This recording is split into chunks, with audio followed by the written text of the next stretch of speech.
Assalamualaikum warahmatullahi wabarakatuh. Perkenalkan, nama saya Ridwan Pujilaksono. Di sini saya akan mengisi modul ajar dan menjelaskan isi modul ajar.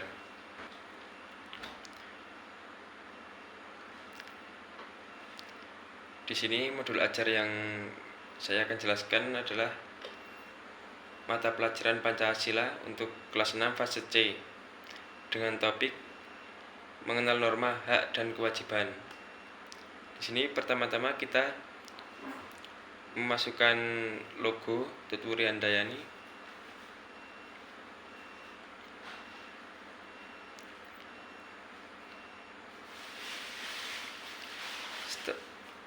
Setelah memasukkan logo, kita mengisi informasi umum. Identitas modul adalah nama penyusun. Di sini dikasih nama kalian.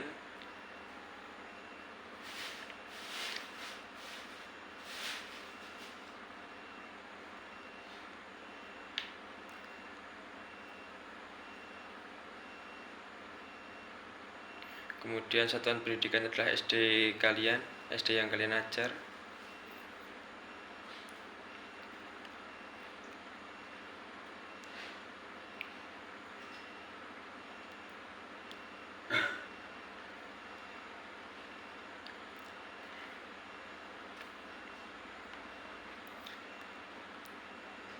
Tahun ajaran 2025-2026, mata pelajaran pendidikan Pancasila kelas 6 fase C. Bab topik bab 3 mengenal norma dan hak kewajiban dalam kehidupan berbangsa dan bernegara. Alokasi waktu 16 jam pelajaran, 4 pertemuan. Dalam satu pertemuan adalah 4 jam pelajaran. Berikutnya identifikasi murid, kategori dan deskripsi. Kategori pengetahuan awal, peserta didik telah memahami aturan-aturan dasar di lingkungan sekolah dan keluarga. Kemudian mereka juga memiliki pemahaman awal tentang konsep hak dan kewajiban. Namun mereka perlu memperluas pemahaman tentang jenis-jenis norma dan hubungan sebab akibat antara pelaksanaan kewajiban dan penentuan hak. Minat belajar, peserta didik tertarik pada studi kasus, cerita, dilema moral, dan permainan peran role-playing. Mereka termotivasi untuk membahas situasi-situasi yang relevan dalam kehidupan mereka, seperti aturan main, pertemanan, dan keadilan di lingkungan sekolah. Kemudian kebutuhan belajar, peserta didik membutuhkan contoh-contoh konkret, skenario yang jelas untuk dapat membedakan berbagai jenis norma. Mereka juga perlu dilatih untuk menganalisis situasi dari berbagai sudut pandang untuk memahami keseimbangan antara hak dan kewajiban melalui kegiatan interaktif, bukan hanya penjelasan teoritis. Kemudian C, materi pelajaran. Di sini materi pelajarannya adalah jenis-jenis norma dalam masyarakat, norma agama, kesusilaan, kesopanan, dan hukum. Kemudian pengertian hak dan kewajiban sebagai warga negara. Kemudian hubungan antara hak dan kewajiban, contoh pelaksanaan hak dan kewajiban di lingkungan keluarga, sekolah.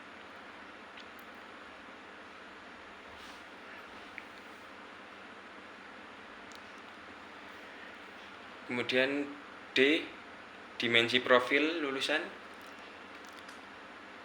Dimensi elemen yang dikembangkan: beriman, bertakwa kepada Tuhan Yang Maha Esa, dan berakhlak mulia. Memahami bahwa menaati norma, terutama norma agama dan kesusilaan, adalah bagian dari akhlak mulia. Wujud ketaatan kepada Tuhan, menghormati hak orang lain sebagai bagian dari akhlak kepada sesama manusia. Gotong royong, berkolaborasi dalam diskusi kelompok untuk memecahkan studi kasus, bekerja sama dalam permainan peran, dan mempraktikkan norma dan aturan. Bernalar kritis, menganalisis situasi dilematis untuk menimbang antara hak dan kewajiban, mengidentifikasi konsekuensi dari pelanggaran norma. Kemudian E, desain pembelajaran. Komponen deskripsi, komponen capaian pembelajaran Undang-Undang Dasar 1945 fase C.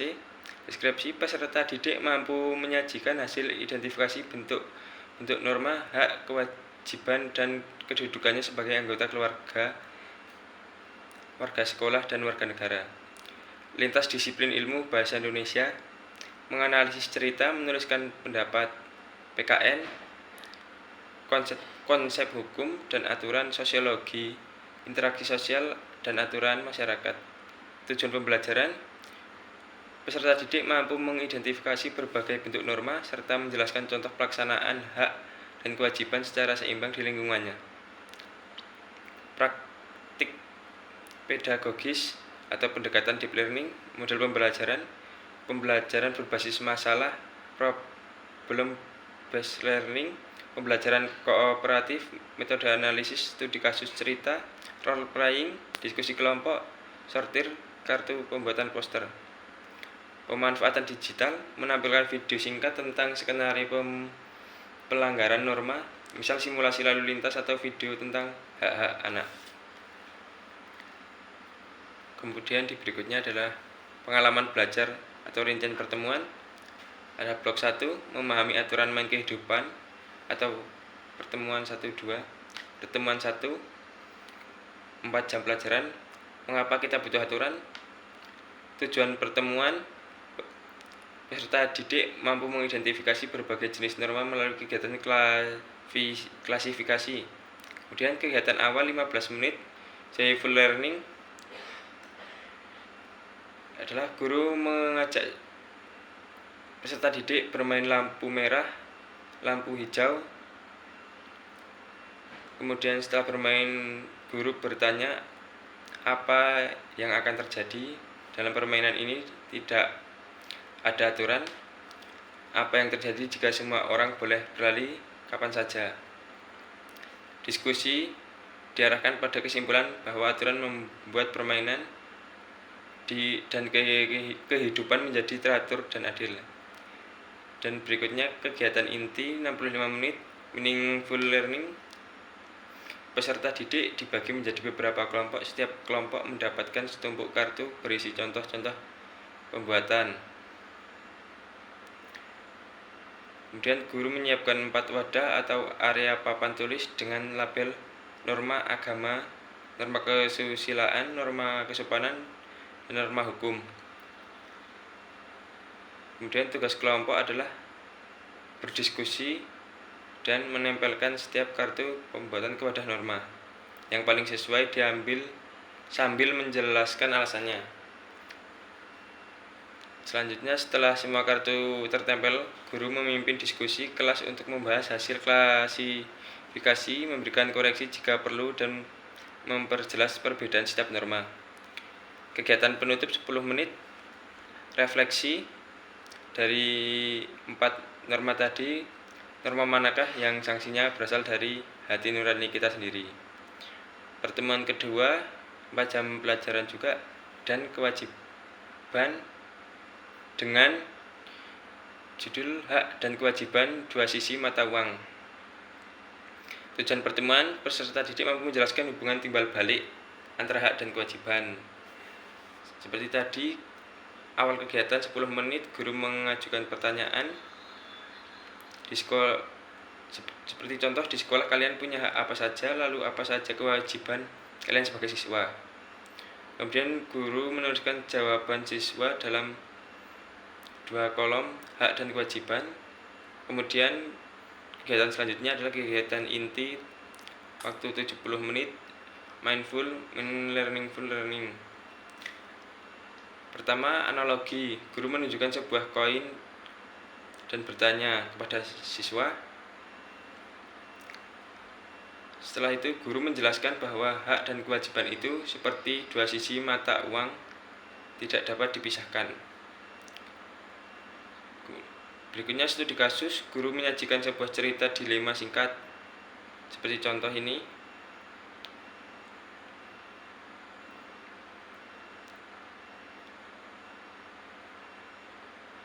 Yang ketiga, dalam kelompok peserta didik mendiskusikan solusi untuk masalah dalam cerita tersebut mereka harus mempertimbangkan hak budi untuk ikut kewajiban siswa lain dan kewajiban sekolah. Setiap kelompok mempresentasikan solusinya, misal mengadakan dana usaha, patungan, meminta bantuan sekolah, dan lain-lain. Kegiatan penutup 10 menit, guru memberikan penguatan untuk mendapatkan hak kita. Seringkali kita harus melaksanakan kewajiban terlebih dahulu, dan melaksanakan kewajiban kita berarti kita juga menghormati hak orang lain. Blok 2, beraksi di lingkungan sekitar. Pertemuan 3, role playing. Aku dan kewajibanku. Tujuan pertemuan, peserta didik mampu mempraktikkan sikap yang menunjukkan pemahaman tentang hak dan kewajiban skenario nyata.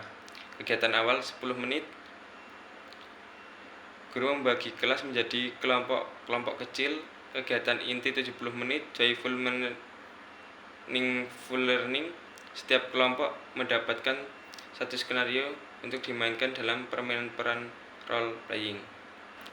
Skenario 1, keluarga. Seorang anak ingin bermain hak, tetapi kamarnya masih berantakan kewajiban. Bagaimana percakapan antara anak dan orang tua? Skenario kedua, sekolah. Seorang siswa ingin menyampaikan pendapat di kelas hak, tetapi ia melakukannya dengan memotong pembicaraan guru, melanggar norma kesopanan. Bagaimana harus ia bersikap?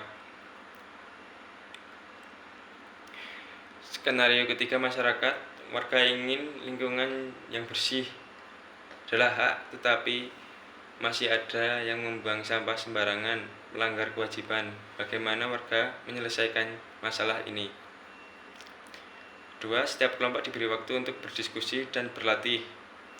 Secara bergantian, kelompok menampilkan permainan perannya di depan kelas. Setelah setiap penampilan, guru memandu diskusi singkat tentang hak, kewajiban, norma yang terlibat dalam adegan tersebut. Kegiatan penutup 10 menit, refleksi sikap apa yang dipelajari hari ini agar haknya terpenuhi dan kewajibannya terlaksana dengan baik. Pertemuan keempat, tujuan pertemuan, peserta didik mampu menyajikan pemahamannya tentang keseimbangan hak dan kewajiban dalam bentuk karya visual. Kegiatan awal, guru menampilkan contoh-contoh poster layanan masyarakat tentang kebersihan atau ketertiban. Kegiatan inti 70 menit, joyful dan meaningful learning. Guru memberikan tugas proyek membuat poster dengan tema hak dan kewajiban seimbang di sekolah.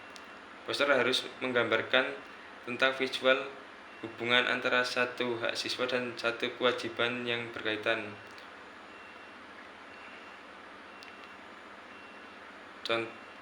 Contoh gambar sisi kiri, siswa belajar di kelas yang bersih dan nyaman. Hak, gambar di sisi kanan, siswa sedang melaksanakan piket kelas kewajiban. Diberi judul besar, kelas bersih, hak kita, jaga kebersihan, kewajiban kita. 3. Peserta didik bekerja secara individu, berpasangan untuk mendesain dan mewarnai poster mereka. Kegiatan penutup 10 menit. Galeri wall poster ditempel di dinding, dan peserta didik berkeliling untuk melihat dan mengapresiasi karya teman-temannya.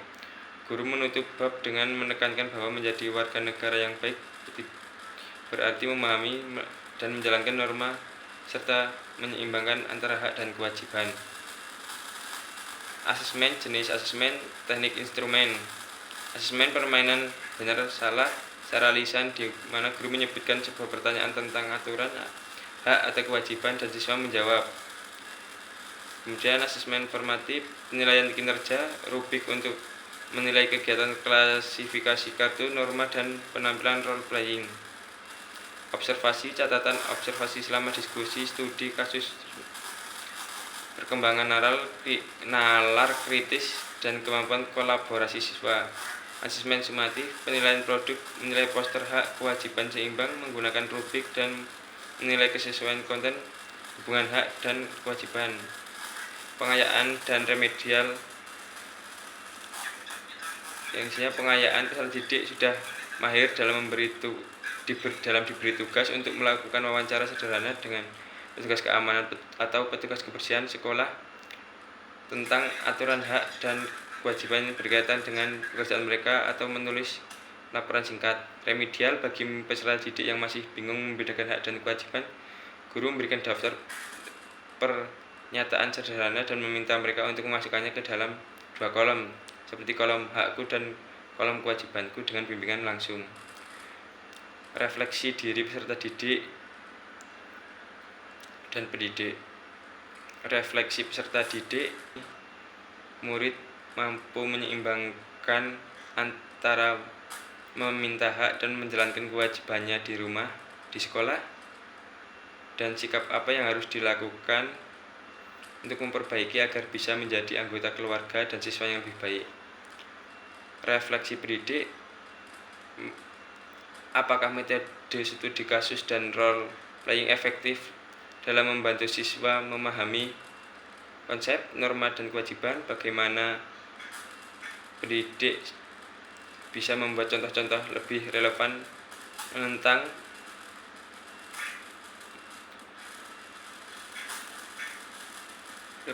untuk diskusi di kelas? Langkah konkret apa yang bisa dilakukan untuk membantu siswa yang masih kesulitan menyeimbangkan hak dan kewajiban perilaku sehari-hari? Nah, mungkin sekian saja yang dapat saya jelaskan. Ada kurang lebihnya mohon maaf. Assalamualaikum warahmatullahi wabarakatuh.